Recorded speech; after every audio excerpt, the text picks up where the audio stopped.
Bangladesh power development বোর্ডের এই power station একসময়ে বিদ্যুৎ উৎপাদনে কাজে লাগলেও 2010 সালের পর এটি পরিত্যক্ত হয়ে যায় এবং পরিত্যক্ত হবার পরেও এখান থেকে যাবতীয় মালামাল চুরি হয়ে যায়। ক্রমশ একের পর এক চুরি হওয়ার পরেও এই জায়গাটি এখন মাদকের আস্তানা হিসেবে তৈরি হচ্ছে। স্থানীয়রা বলছেন যে প্রতিনিয়ত প্রায় কয়েক হাজার মানুষ এর ভিতরের যে আস্তানাগুলো রয়েছে সেখানে বসে মাদক সেবন করেন এবং মাদক কেনাবেচা করেন। আমরা আপনাদেরকে দেখানোর চেষ্টা করব কি হয় এই মাদকের হটস্পট খ্যাত পরিত্যক্ত এই বিপিডির ভবনটিতে।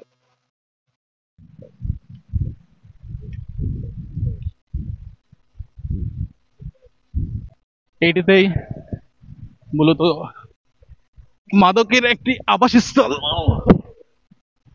আমরা এই আপনারা কি করেন এখানে, কি করছেন?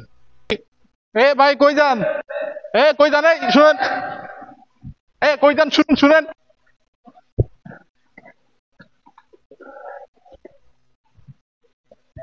এই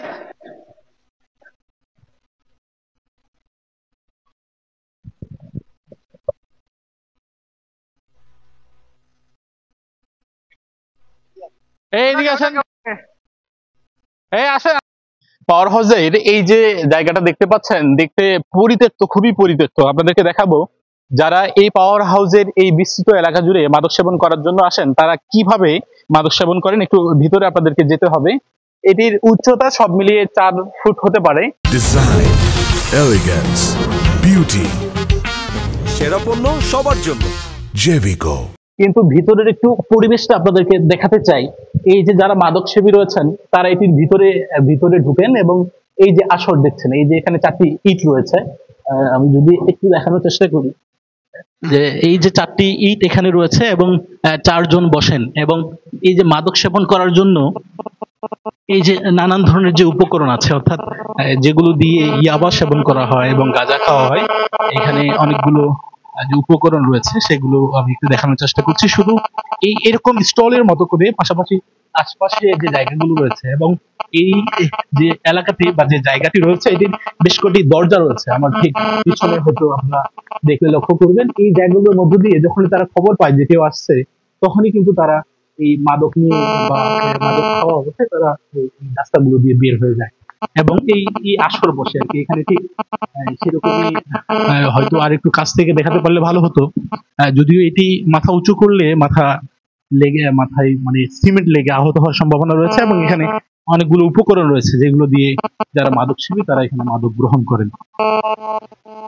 এই যে পাওয়ার হাউসে মাথা উঁচু করলেই এই যে ওয়াল, মাথা আপনি উঁচু করলে আপনার মাথা লেগে যাবে এবং যে জায়গাগুলো রয়েছে এইগুলো জুড়ে এখানে কয়েকটা দফায় দফায় স্টলে এখানে মাদক সেবীরা বসেন। এখানে ওরা বলছে যে এই যে মাদক সেবী যারা রয়েছেন তারা এখানে বসেই সকাল থেকে শুরু হয় এই মাদকের আসর এবং পর্যায়ক্রমে সকাল থেকে দুপুর, দুপুর থেকে বিকেল, বিকেল গড়িয়ে সন্ধ্যা এবং গভীর রাত পর্যন্ত এই জায়গাগুলোতে মাদকের হটস্পট বলে এবং এখানে যারা মাদক সেবী রয়েছেন তারা মাদক সেবন করেন। রোড রেলওয়ে স্টেশনের এই পাশে যে পরিত্যক্ত পাওয়ার হাউসের এই যে পুরো বিল্ডিং এবং যে ভবন, এটি এখন মাদকের হটস্পটে পরিণত হয়েছে। সকাল থেকে শুরু করে গভীর রাত পর্যন্ত এই এলাকা জুড়ে মাদকের রমরমা আসর বসে।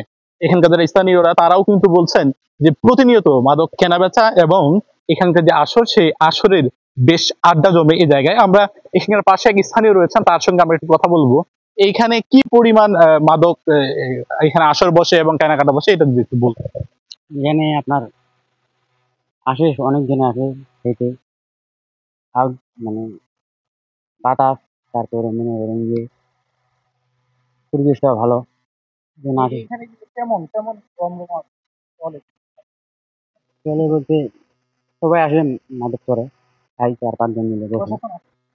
প্রশাসন তো আগে আসতো, এখন তো নাই প্রশাসন, এই জন্য আসে নাকি। প্রশাসন নাই এই জন্য সবাই এখানে আসে খাইতে। আচ্ছা, অসংখ্য ধন্যবাদ। আমরা একজন স্থানীয় সঙ্গে কথা বলছিলাম। এই কথা বলবার সুবাদে তিনি বলছিলেন যে তিনি বেশ আক্ষেপ করেই বললেন যে এখানে প্রশাসনই নাই, সেই কারণে এখানে যে প্রত্যেকটা জায়গায় এবং আমার ঠিক পিছনে যে জায়গাগুলো রয়েছে প্রত্যেকটাতে ছোট ছোট রুম রয়েছে, যে রুমগুলোতে এখানে মাদকের যে ব্যবসাও হয় এবং যারা মাদক সেবী তারা এই জায়গাটিতে মাদক সেবন করার জন্য আসেন।